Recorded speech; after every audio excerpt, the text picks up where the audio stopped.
आज का ये पोएम 10वीं कक्षा के लिए है और आज के पोएम का जो टॉपिक है ए टाइगर इन द जू, चिड़ियाघर का एक बाग, चिड़ियाघर का बाग ये है।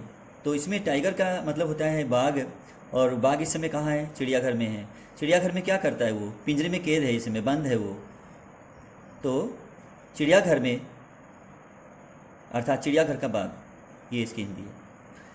This poem contrast A tiger in the जू, यह कविता चिड़ियाघर में रहने वाले एक बाघ की तुलना करती है with tiger in its natural habitat, उस बाघ के साथ करती है जो प्राकृतिक आवास में है। The poem moves from the zoo to the jungle, यह कविता चिड़ियाघर से जंगल की ओर गति करती है। यह कविता चिड़ियाघर से जंगल की ओर ले जाती है। And back again to the zoo, और वापस चिड़ियाघर में लौट आती है। Read the poem silently once, एक बार के लिए शांत रहकर इस कविता को पढ़ें। एंड से, और बताइए, which stanzas speak about the tiger in the zoo, कौन से पद चिड़ियाघर में रहने वाले बाघ के विषय में बताते हैं। And which ones speak about the tiger in the jungle, और कौन से पद जो हैं जंगल में रहने वाले बाघ के विषय में बताते हैं। अब पोएम से। He stalks in his vivid stripes, बाघ के शरीर पर जो है चमकीली धारियां हैं और वह विचरण कर रहा है। The few steps of his cage, वह पिंजरे के अंदर बंद है और वह अपने पिंजरे के अंदर कुछ ही कदम चल पाता है। On pads of velvet quite, उसके पैर मखमली शांत गद्दे जैसे हैं।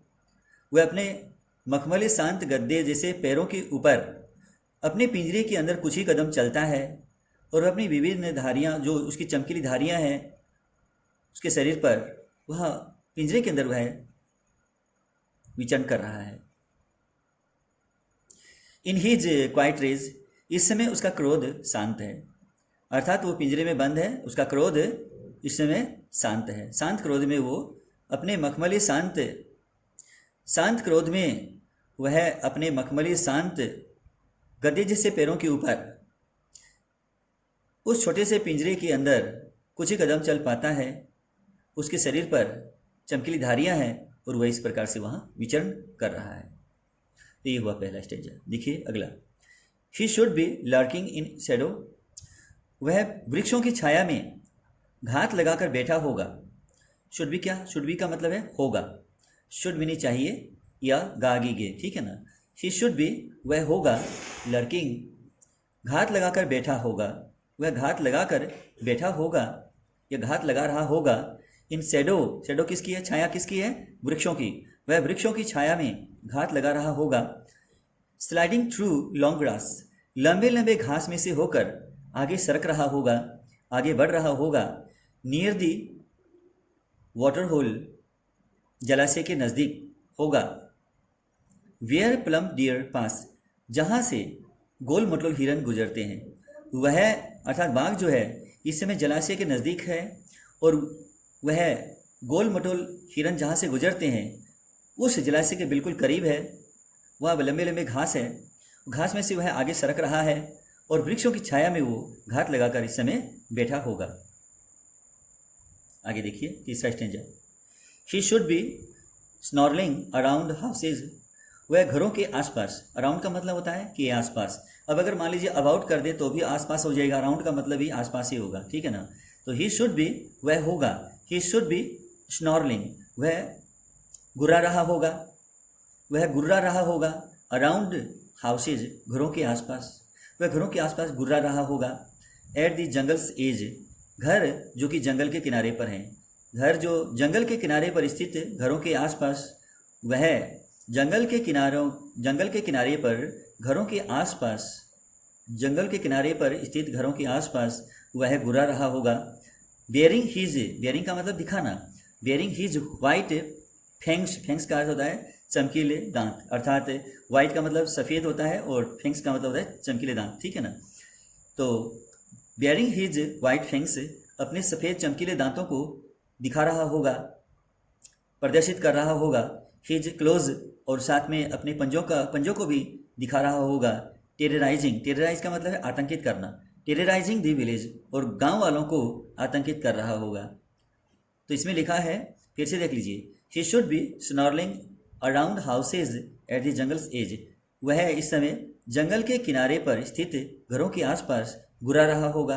Bearing his white fangs his close, वह इस समय अपने सफ़ेद चमकीले दांतों को प्रदर्शित कर रहा होगा, उसका प्रदर्शन कर रहा होगा, अपने पंजों का भी प्रदर्शन कर रहा होगा। टेरराइजिंग द विलेज, और ग्रामीणों को आतंकित कर रहा होगा। आगे देखिए, अगला स्टेंजा है, but he is locked. He is locked, वह इस समय बंद है, इंसान ने उसको बंद किया है ना।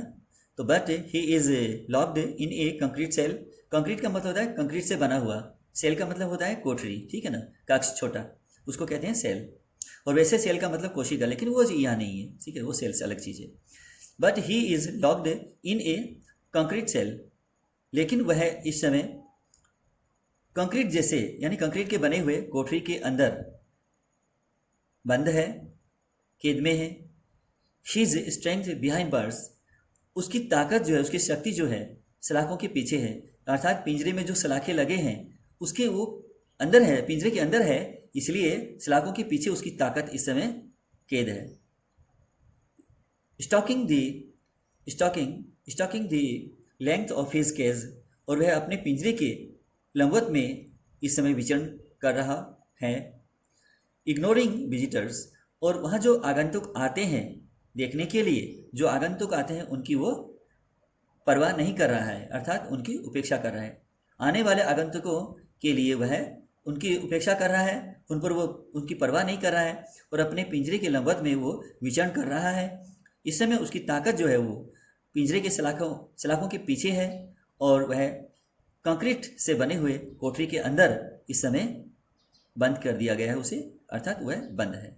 देखिए अंतिम स्टेंजा जो है, लास्ट स्टेंजा, ही हियर्स, वह सुनता है। ही हियर्स का मतलब होता है वह सुनता है। द लास्ट वॉइस, यानी अंतिम आवाज़ को, द लास्ट वॉइस, अंतिम आवाज़ को। He hears the last voice, वह अंतिम आवाज़ को सुनता है। एट नाइट, रात के समय, वह रात को अंतिम आवाज़ को सुनता है। दी पेट्रोलिंग कार्स, ये आवाज़ गश्त करती हुई कारों की है। यह आवाज़ जो है गश्त करती हुई कारों की है, गश्त करती हुई कारों की। रात के समय वह अंतिम आवाज़ को सुनता है।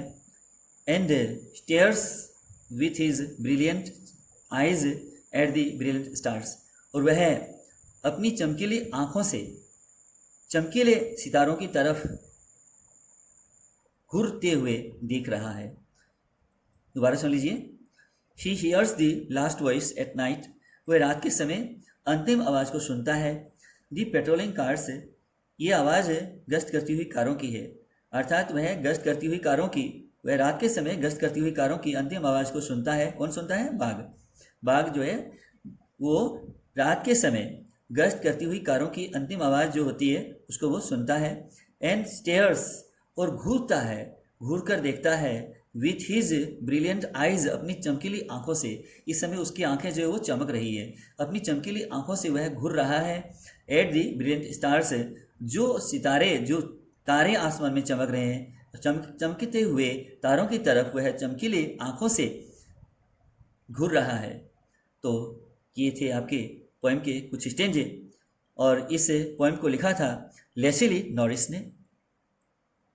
तो इसमें जो है ये जो स्टेंजे हैं इनके नीचे दो दो क्वेश्चन दिए जाते हैं। इसके नीचे 2 क्वेश्चन, इसके नीचे भी 2 क्वेश्चन, इसके नीचे 2 क्वेश्चन, इसके नीचे 2 क्वेश्चन, इसके नीचे भी 2 क्वेश्चन, इस प्रकार से कई बार दिए जाते हैं। तो उनके नीचे जो प्रश्न आते हैं उन क्वेश्चनों का जो उत्तर है इन्हीं जो है स्टेंजे के अंदर से ही आपको समझ करके देना होता है। जो क्वेश्चन दिए गए 2 क्वेश्चन होते हैं स्टेंजे के अंदर, उसका उत्तर आपको मिल जाता है।